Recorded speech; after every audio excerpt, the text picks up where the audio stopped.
glória e louvor, glória e louvor a vós, ó Cristo. Glória e louvor, glória e louvor, glória e louvor, glória e louvor a vós, ó Cristo.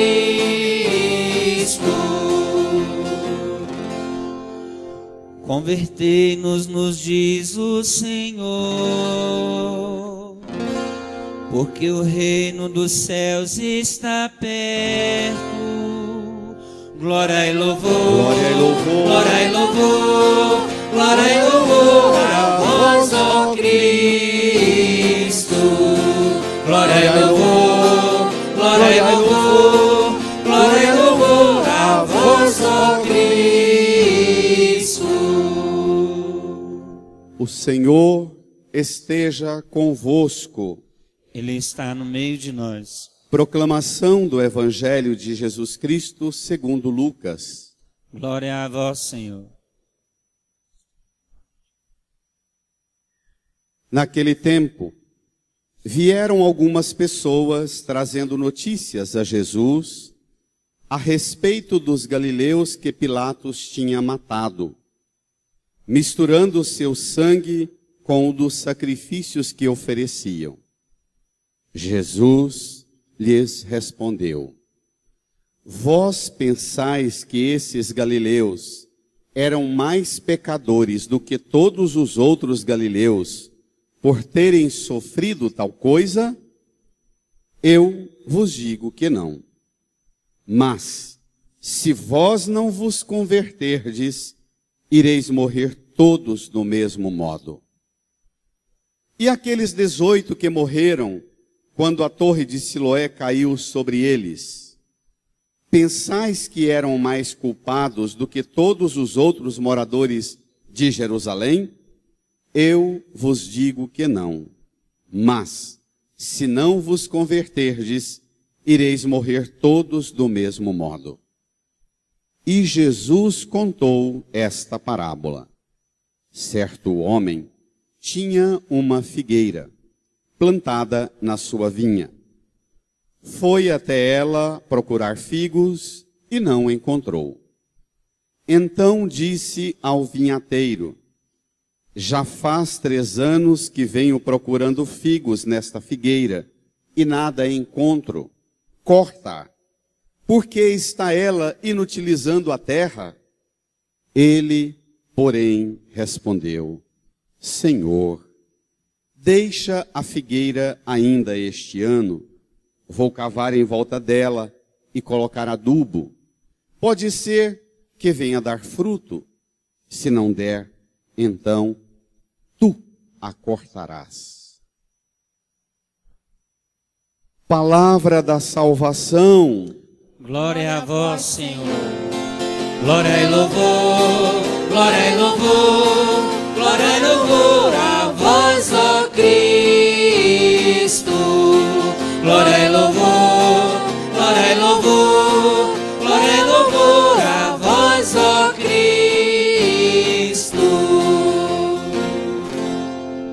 Nos recolhamos num tempo de silêncio, no íntimo do nosso coração rezemos, pedindo ao Espírito Santo que abra nossa mente, nosso coração e nos faça compreender tudo o que essa palavra revela para nós hoje. Rezemos.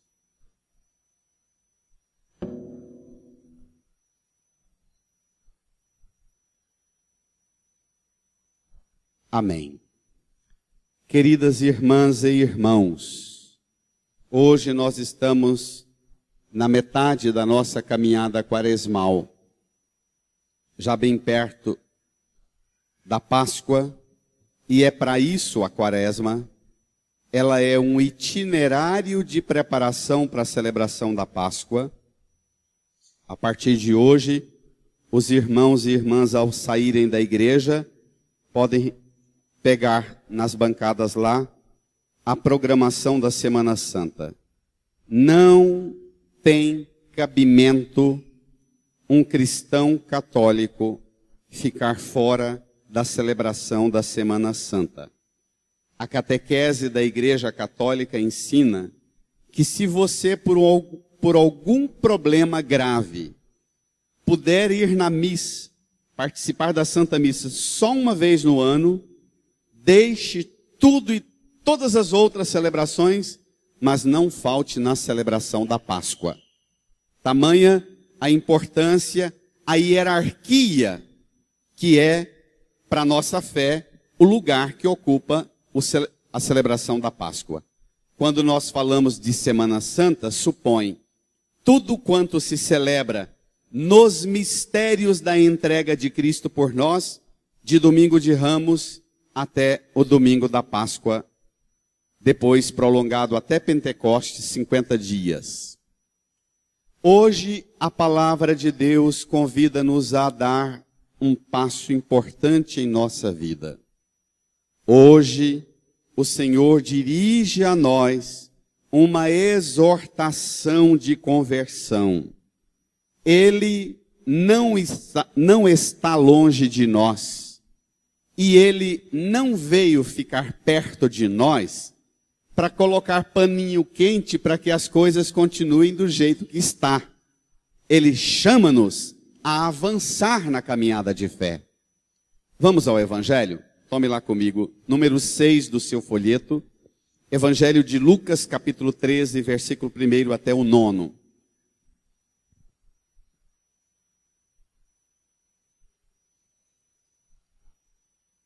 Aqui vai exatamente responder para nós aquela questão da cruz que domingo passado ficou tão forte. Jesus anunciou 3 vezes sua paixão, morte e ressurreição. Jesus anunciou e chamou os discípulos a terem coragem de enfrentar com ele esse caminho. Hoje ele vai dizer para nós, afinal de contas, por que é que nós podemos livremente caminhar com ele e o que é que nós devemos querer dele?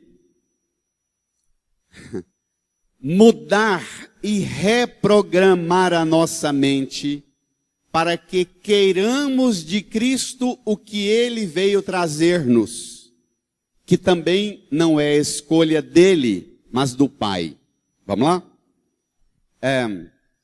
O texto de hoje apresenta concretamente 2 fatos para que você se situe na sua história, no seu tempo e na sua vida, entendendo como é que você deve se posicionar e dirigir a sua vida de fé diante de 2 realidades tão fortemente marcadas nos nossos dias de hoje. Vamos lá?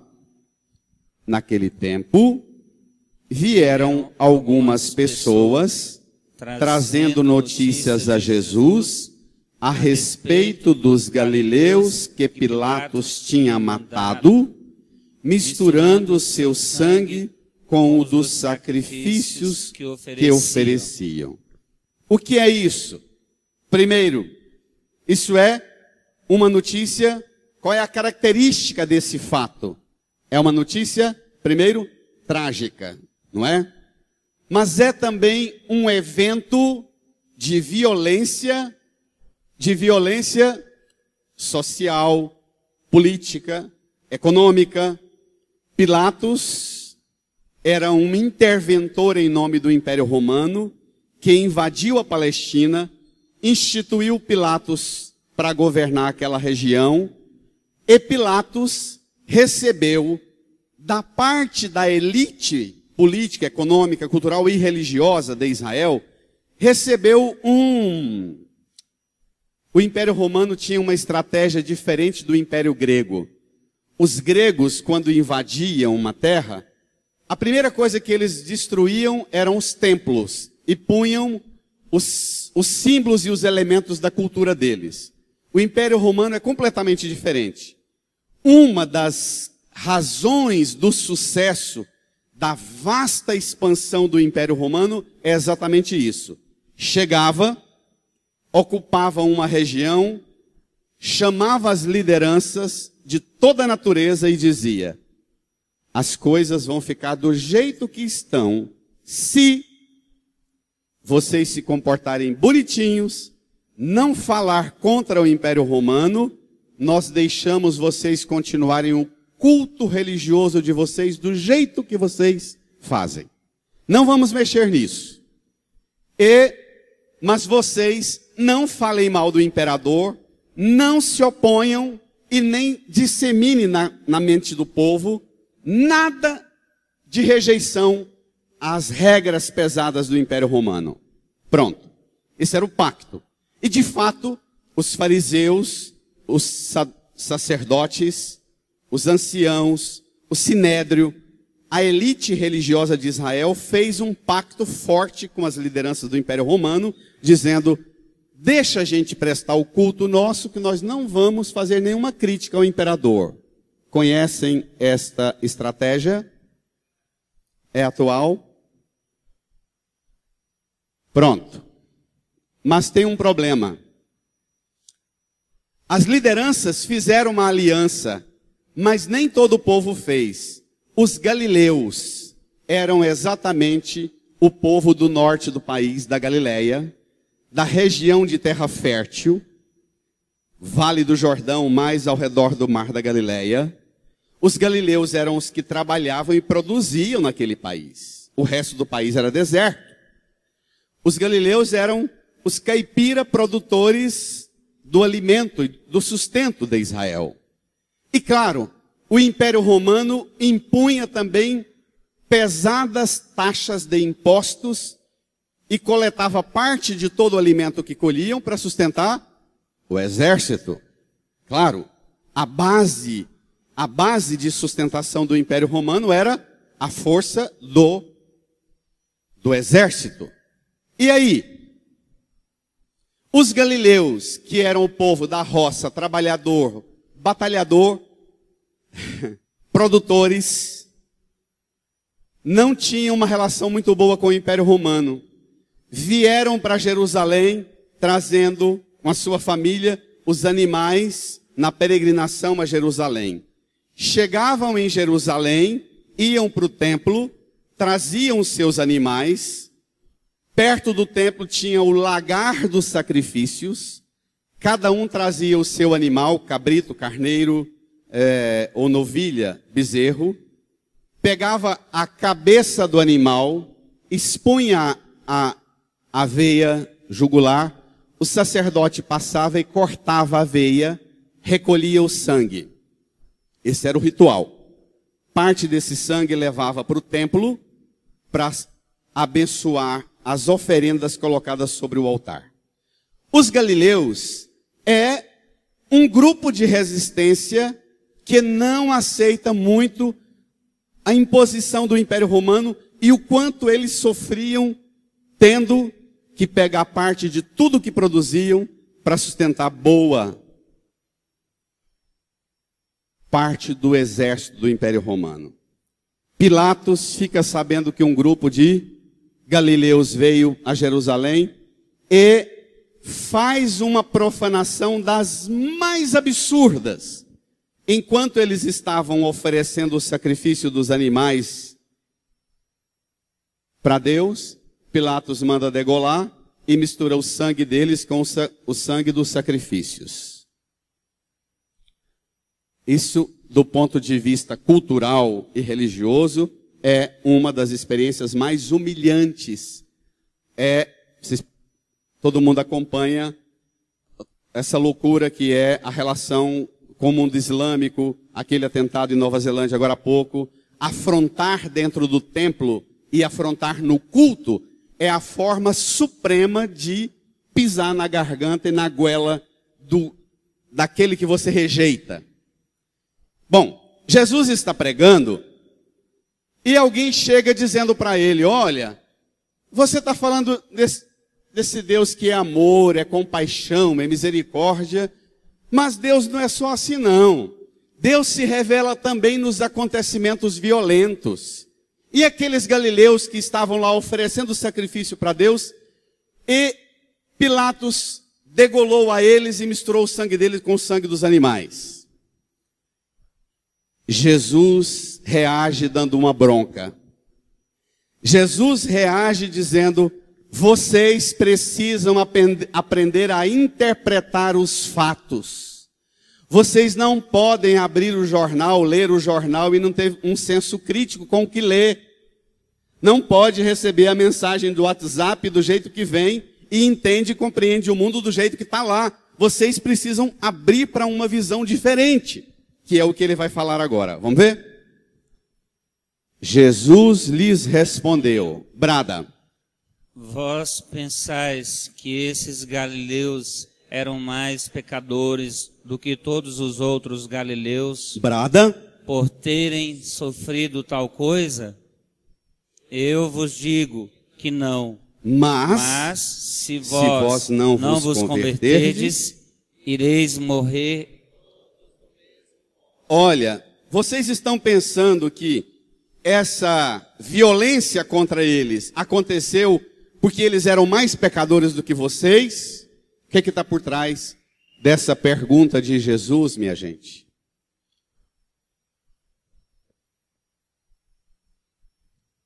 Vou dar um exemplo bem grosseiro.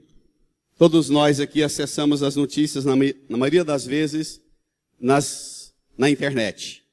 Nos melhores jornais, nos melhores sites, dos melhores meios de comunicação do planeta, você abre lá, pega uma notícia como aquela de Moçambique, lá, aquela matança de Moçambique.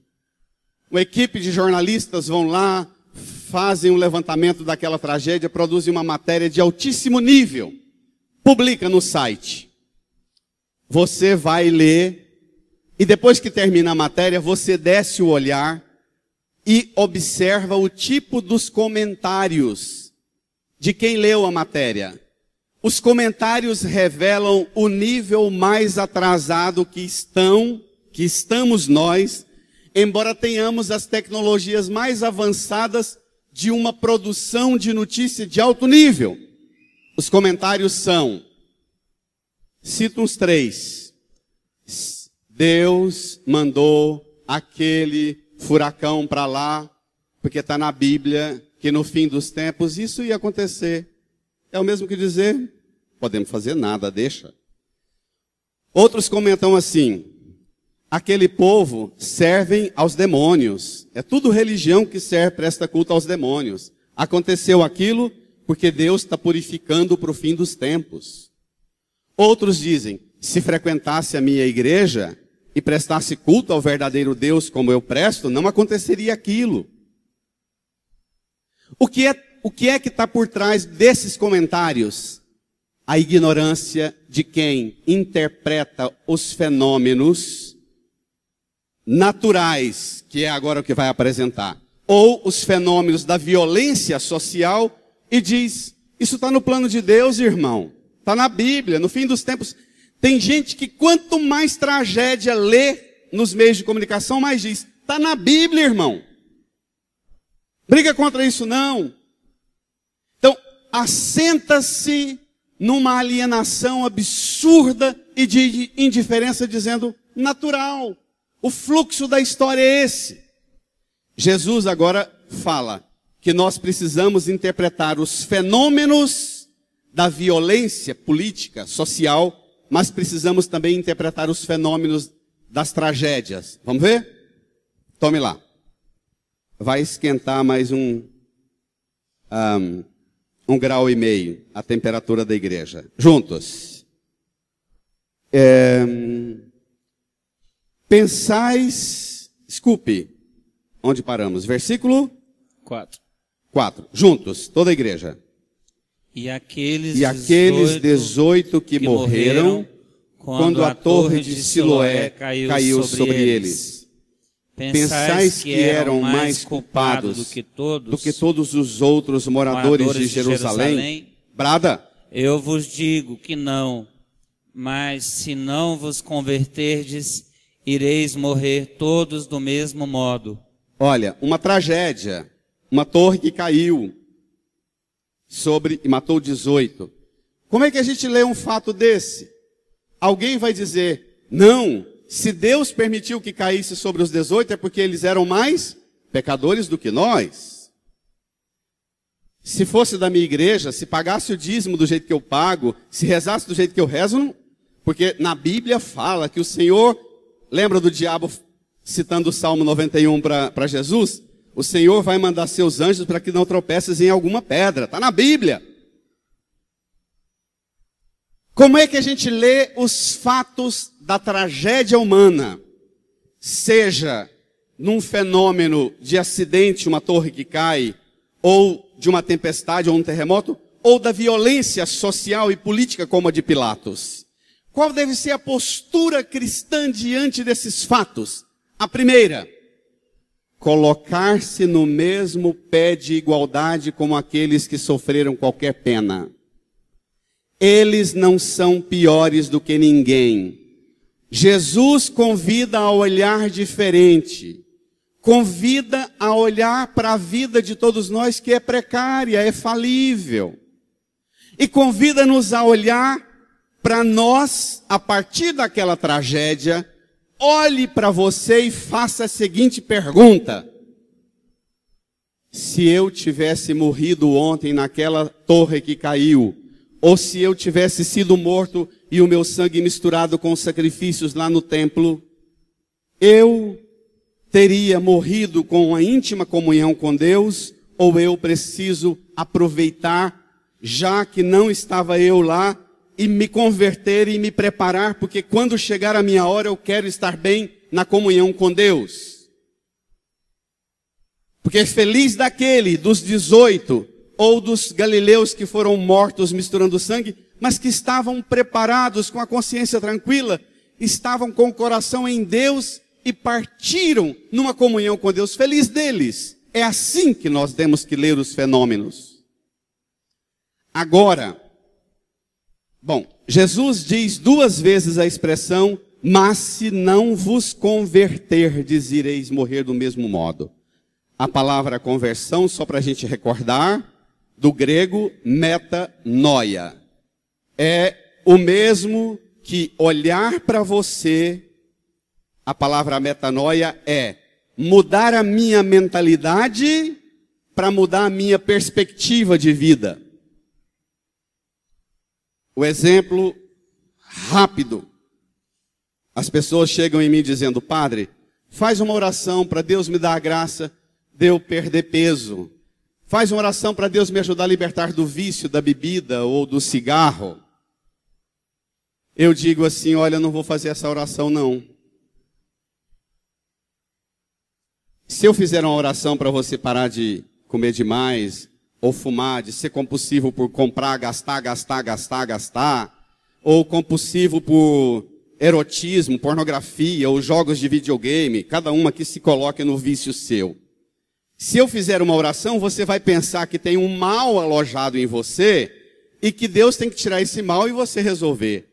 E na verdade o que você precisa é fazer a seguinte pergunta: que vazio é esse que tem dentro de mim, que eu estou preenchendo com meu vício? Se você não faz essa pergunta e você não identifica qual é o vazio, qual é a causa desse vazio, você vai deixar de fumar e daqui 2 meses você está pesando mais 30 quilos porque deixou de fumar e baixou na panela. Não é assim? Ou deixa de comer e desenvolve uma compulsão por internet. Ou deixa de ser compulsivo por internet e desenvolve uma compulsão por comprar. Então, o que Jesus está dizendo para nós é: mude a mentalidade para mudar a sua perspectiva de vida. Não mude a meta, eu vou perder 30 quilos, sem mudar a mentalidade. Mude você interiormente. E Deus está perto de você para te ajudar a fazer essa mudança permanentemente. Nessas desgraças da morte dos galileus ou da torre que caiu, tem uma advertência dirigida a todos. Todos são pecadores, todos precisam de mudar a mentalidade para mudar a perspectiva, o plano de vida, a meta de vida. e ele conta uma historinha que vai mexer muito conosco agora. Vamos lá? Tome comigo. E Jesus contou esta parábola. Você se prepare, porque essa parábola que Jesus conta, ela vai desinstalar você. Essa parábola vai provocar em você um desconforto. Vamos lá? Certo homem tinha uma figueira plantada na sua vinha. Um homem tinha uma lavoura, uma roça de uva. E na roça de uva tinha um pé de quê? De figo. E aí? Foi até ela procurar figos e não encontrou. O texto não fala que ele foi no pé de figo buscar uva. Ele foi no pé de figo buscar figo. Não é? Embora o pé de figo estivesse plantado dentro da vinha.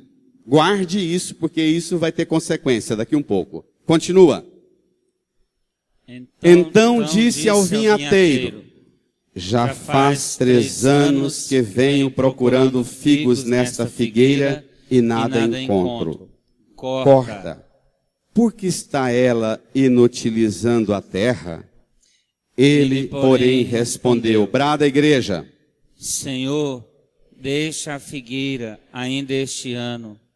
Vou cavar em volta dela e colocar adubo.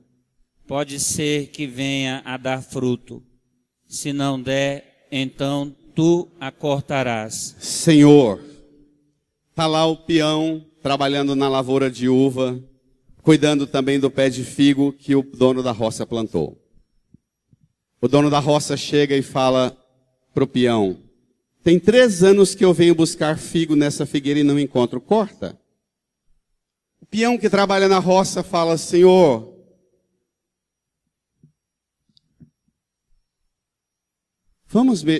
permita-me mexer no seu plano.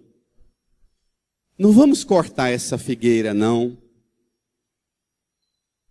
Ele se oferece para fazer 2 coisas com a figueira. Olhe lá. 2 verbos.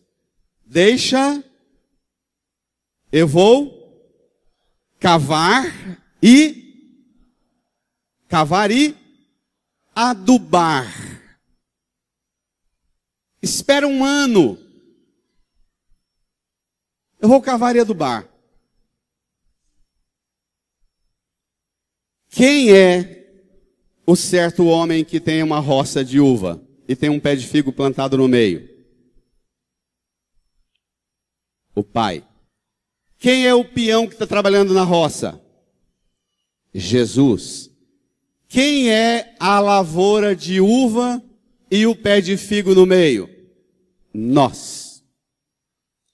Jesus hoje também te vê chegar diante do Divino Pai Eterno, e Jesus também vê em mim e em você em que nós estamos mais precisando de cuidado do que de ser cortado e lançado no fogo.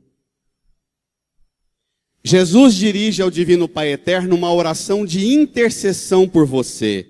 Diz: Pai, dá um tempo para essa figueira, ela não está produzindo frutos. Talvez quem trabalhou nessa roça até agora pôs o mesmo adubo no pé de figo que põe na figueira e não é o mesmo adubo, pai. Não é? Na roça, na plantação, cada tipo de planta pede um tipo de adubo diferente, uma quantidade de água diferente, um tipo de ambiente diferente. Qual é a lógica desse texto, minha gente? Esse texto mexe numa questão muito delicada. Qual é a máxima que está regendo as relações e a sociedade do mundo de hoje? A meritocracia. Se produz, ganha mais. Se não produz, pune, castiga, vai deixando atrasar. A lógica de Jesus, embora a meritocracia seja uma conquista no campo da profissão, do trabalho, do mercado, uma conquista mesmo. Mas, na perspectiva da fé, a meritocracia é uma ofensa a Cristo. Porque Cristo, vindo a este mundo, ele pede ao Pai, dirige ao Pai uma oração de intercessão exatamente pelos que não estão produzindo, os que não estão dando fruto. Nós homens não temos muito essa sensibilidade para interpretar isso. Quando você vai visitar doente na UTI dos hospitais, tem lá aquela fila enorme de gente para entrar. A imensa maioria são mulheres. Quando você vai na cadeia visitar preso, aquela fila gigantesca, 2, 3 horas, 4 horas na fila no sol esperando para visitar o preso, quem é? A mulher, a mãe, a esposa, a irmã, a filha. Nós homens somos muito se deu resultado, fica, se não deu resultado, corta, rompe, não está ganhando nada com isso, acaba com isso. Jesus tem outra lógica. Jesus olha para você e para qualquer que seja o homem e a mulher neste mundo. E a primeira coisa que Jesus observa é: que cuidado essa pessoa, planta que a mão de Deus plantou neste mundo, precisa receber para criar condições para que ela produza frutos. Jesus olha para você não com um controle remoto na mão para dizer: foi bonzinho, prêmio, foi ruim, desgraça, não pagou o dízimo, manda uma praga, não rezou do jeito que eu queria, manda um castigo. Não é essa a lógica de Jesus. A lógica de Jesus não é a da meritocracia. A lógica de Jesus é do amor do vinhateiro pela figueira. Provavelmente foi ele que plantou, ele que cuidou, ele que usufrui da sombra. Enquanto ele está... Nós aqui no Goiás não conhecemos lavoura de uva, não é? Mas as lavouras de uva são baixas. Enquanto ele estava trabalhando no sol surrado da lavoura de uva, aquele pé de figo bonito serve para os passarinhos assentar e cantar para ele trabalhar. Tem poesia nessa roça, não é? Tem canto de pássaro, tem sombra para ele descansar de tempo em tempo. Não dá fruto não, Senhor, mas tem alguma coisa que justifica a existência desse pé de figo. E o que Cristo diz ao Pai hoje sobre você: Pai, tem alguma coisa que justifica a vida dessa filha, desse filho, deixa eu cuidar dele para você. O que Jesus faz por você todas as vezes que você celebra a Eucaristia é interceder junto do Pai por você. E quais são as duas coisas que o peão da roça oferece para fazer? Vou fazer o quê? Cavar. E depois adubar. Olhe para cá.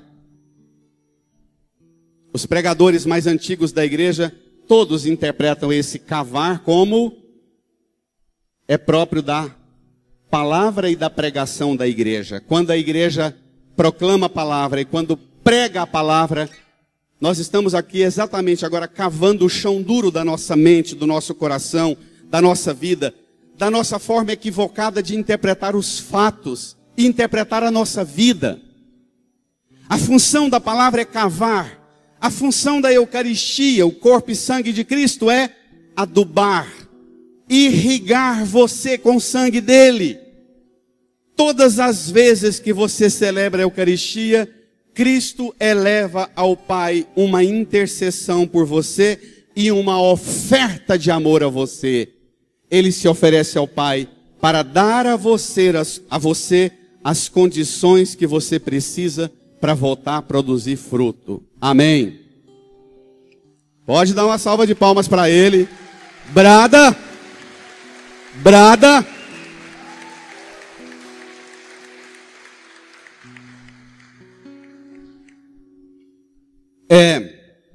Jesus diz ao Pai: eu vou trabalhar, Pai. Eu farei todo o possível, Pai. Eu darei tudo, Pai, para que esta árvore produza fruto. Irmã, a coisa mais linda. Já falei lá atrás e volto a dizer aqui. Ele não pede uva do pé de figo e não pede figo do pé de uva. Deus sabe quem é você. E você precisa saber quem é você. Tem um médico, psiquiatra espanhol, um homem muito bom, com uma base de formação de fé muito sólida. Tem uma história de trabalho nos Estados Unidos enorme. É bom, eu vou até dizer o nome para vocês aqui, para que vocês entrem na internet e escute, porque ele tem muitas palestras importantes.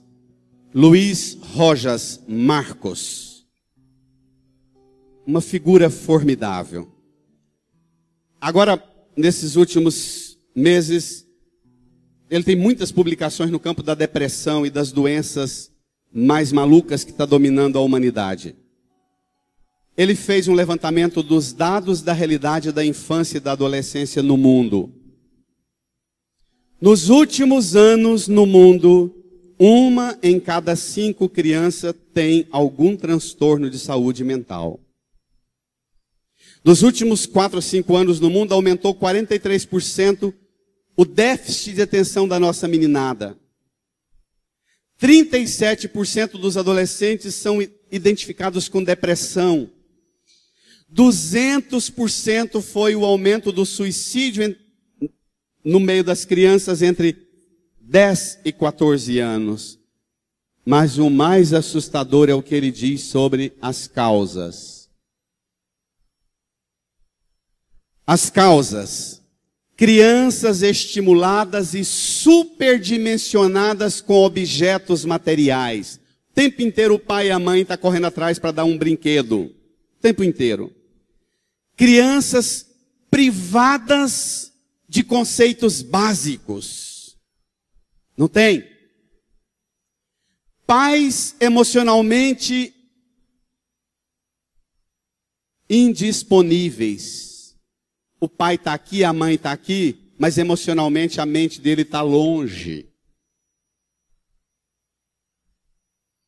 Crianças que crescem sem noção de responsabilidade, com desequilíbrio na alimentação, transtorno na forma de dormir, falta de interação social em tudo, em casa, no prédio onde mora, no bairro onde mora. Crianças que não sabem experimentar saudavelmente o que é o tédio. Elas precisam o tempo inteiro receber alguma premiação. E os pais, por outro lado, digitalmente distraídos, pais permissivos, crianças que governam, direito de ter tudo, esforço nenhum, sedentárias, alimentam um lixo e recebem o tempo inteiro uma gratificação, embora não faça nada por merecer. Qual é a saída? Pergunta esse psiquiatra. Acordar e voltar para o básico, minha gente. O que é o básico para ele? Definir limites. Lembrar que você, pai, é o pai, ela é uma criança, você é o capitão do navio, você manda, você controla. Um estilo de vida equilibrado, cheio do que precisa e não do que querem. Não ter medo de dizer não. Se querem, pergunte primeiro se precisam. A lista é enorme, mas ele também apresenta uma coisa impressionante que eu fiz uma síntese aqui, do transtorno no campo da depressão, a síndrome de Simon. Jovens, presta atenção no que é essa síndrome. São rapazes e moças, uns rapazão e as moçona, dos 30 e passando dos 30. Síndrome de Simon. S de solteirão, que não consolida vínculo com ninguém. Passou dos 30, passou dos 40 e não consolida relação com ninguém. S de solteirão, solteirona. I de imaturo efetivo, um adolescente permanente, sempre imaturo. M de materialista, escravo das coisas materiais. O de obcecado por conquistas e sucessos, mas nem sempre trabalhadores, à altura das ambições. E N de narcisista. Vale para o Goiás? Tem isso aqui? Essa síndrome aqui? Tem? Irmã, irmão, qual é a saída? A saída é voltar para o básico, voltar para o essencial, ter coragem de cultivar uma vida espiritual. E a pergunta mais importante que você precisa responder para você mesma, para você mesmo: quem eu sou? Para que eu vim a este mundo? O que Deus quer de mim? O que Deus fez e faz por mim para criar as condições necessárias para que eu produza fruto? Deus não pede uva do pé de jaca, não pede mamão do pé de banana, figo do figo, uva da uva. Saiba quem é você nesse trem. Posicione-se. Responda, brote, flora, dê fruto. E rompa com essa mesquinharia de procurar o padre dizendo: padre, faz uma bênção para Deus abrir as portas para mim. Filho, Deus não abre nem as portas não. Deus foi rasgar o coração de Cristo na cruz para te irrigar, para te adubar, para criar em você todas as condições para você não ter uma vida inútil. Produza frutos. Aleluia. Pode dar uma salva de palmas para Ele.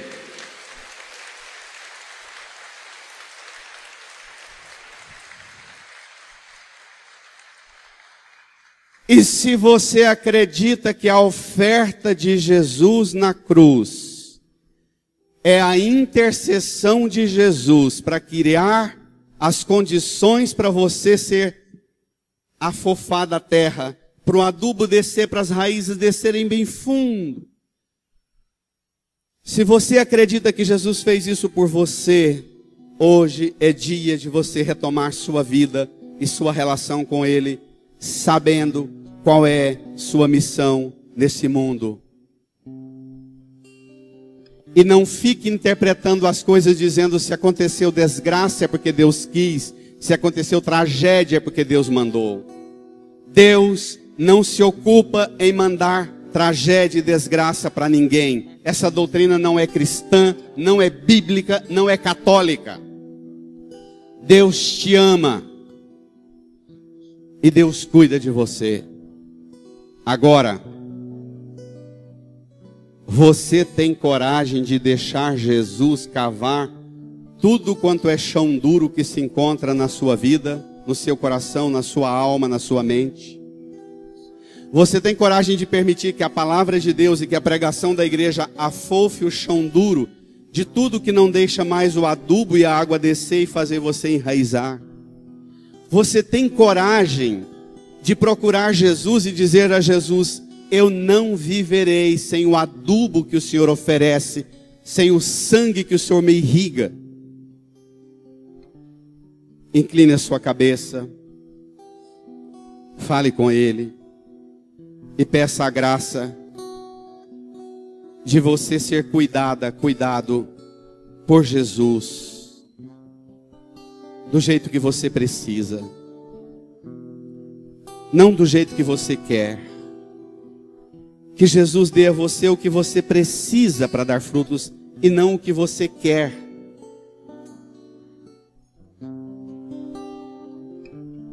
Fale com Ele.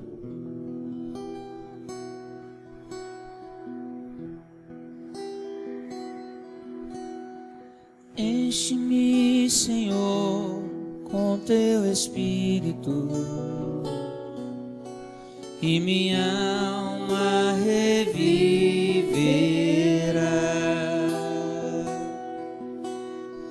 Enche-me, Senhor, com teu Espírito, e minha alma reviverá,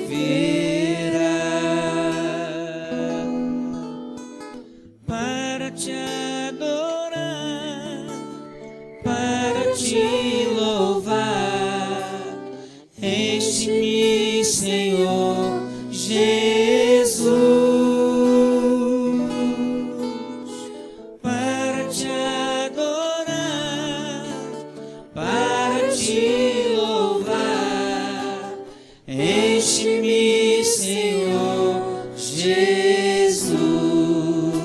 Converte-me, Senhor. Converte-me, Senhor, com teu Espírito,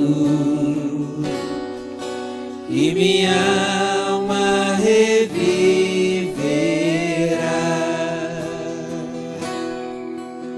Converte-me, Senhor, com teu Espírito, E minha alma reviverá. e minha alma reviverá, Para te adorar, para te adorar,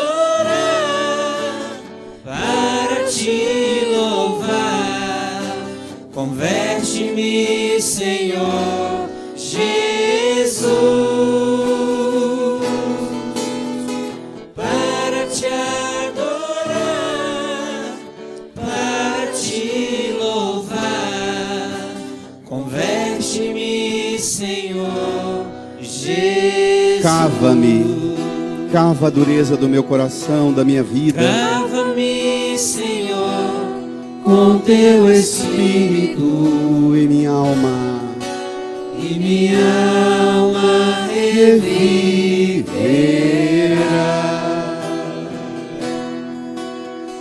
Cava-me, Senhor, com teu Espírito, e minha alma E minha alma reviverá, para te adorar, para te adorar, para te louvar. Cava-me, Senhor Jesus, cava a dureza do meu coração, da minha alma, do meu espírito, para te adorar, da minha razão. para te Cava-me, louvar. Cava-me, Senhor Jesus. Aduba-me, Senhor. Aduba-me, Senhor, com teu Espírito, E minha alma reviverá, e minha alma reviverá. e eu voltarei a dar frutos, Senhor. Aduba-me, Aduba-me, Senhor, com teu Espírito, e minha alma reviverá. e minha alma Todos em pé, reviverá. deixe o folheto no banco, eleve as mãos para o céu, para te adorar, para te louvar. Aduba-me, Senhor Jesus, para te adorar, para te louvar. Aduba-me, Senhor. Estenda as mãos aqui para a cruz de Jesus. Reze do seu jeito, conforme o Espírito Santo te indicar. Se preferir, reze comigo, Jesus. Jesus, Eu creio firmemente eu creio firmemente na palavra que ouvi na palavra que ouvi e meditei. e meditei. Jesus, Jesus, eu sou sou a planta a planta que a mão de Deus plantou que a mão de Deus plantou para dar frutos. para dar frutos. Jesus, Jesus, minhas fraquezas minhas fraquezas me impedem me impedem, me enfraquecem, e me enfraquecem, e eu não produzo frutos. e eu não produzo frutos. Mas o Senhor vem em meu socorro. Mas o Senhor vem ao meu socorro. O Senhor intercedeu por mim O Senhor intercedeu por mim com a sua palavra. com a sua palavra. Cavou o chão duro Cavou o chão duro com o seu corpo e sangue. com o seu corpo e sangue. Aduba Aduba e irriga e irriga a minha vida. a minha vida. Jesus, Jesus, por teu sangue por teu sangue derramado na cruz, derramado na cruz, por teu corpo por teu corpo macerado macerado no sofrimento da no cruz, sofrimento da cruz, eu acolho acolho a oferta do Senhor a oferta do Senhor para dar-me vida, para dar-me vida, para dar-me condições para dar-me condições de voltar a produzir frutos. de voltar a produzir Eu frutos. acolho, Jesus, Eu acolho, Jesus, todas as graças que o Senhor derrama todas as graças que o Senhor sobre mim, sobre mim, me capacita, e me capacita, me qualifica. me qualifica. Eu vou voltar voltar a produzir frutos, a produzir frutos, bons frutos. bons frutos. Eu acolho Tudo tudo que o Senhor faz por mim. que o Senhor faz por mim. Põe a mão no seu coração, faça a sua oração a Jesus, acolhendo tudo que Ele oferece de amor, de cuidado, de zelo, de carinho, de delicadeza, para devolver a você as condições que você precisa para ser uma árvore bonita, frondosa, florida, frutuosa. Acolha, agradecida, agradecido.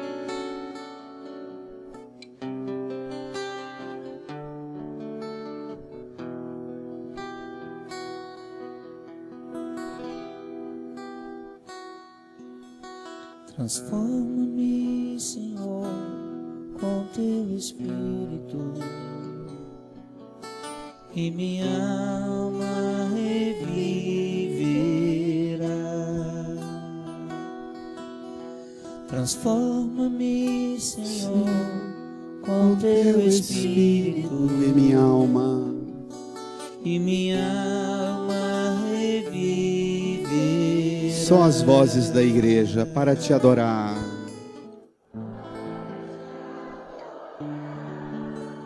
Para ti. Transforma-me, transforma-me, Jesus, para te adorar, para te louvar. Transforma-me, Senhor Jesus.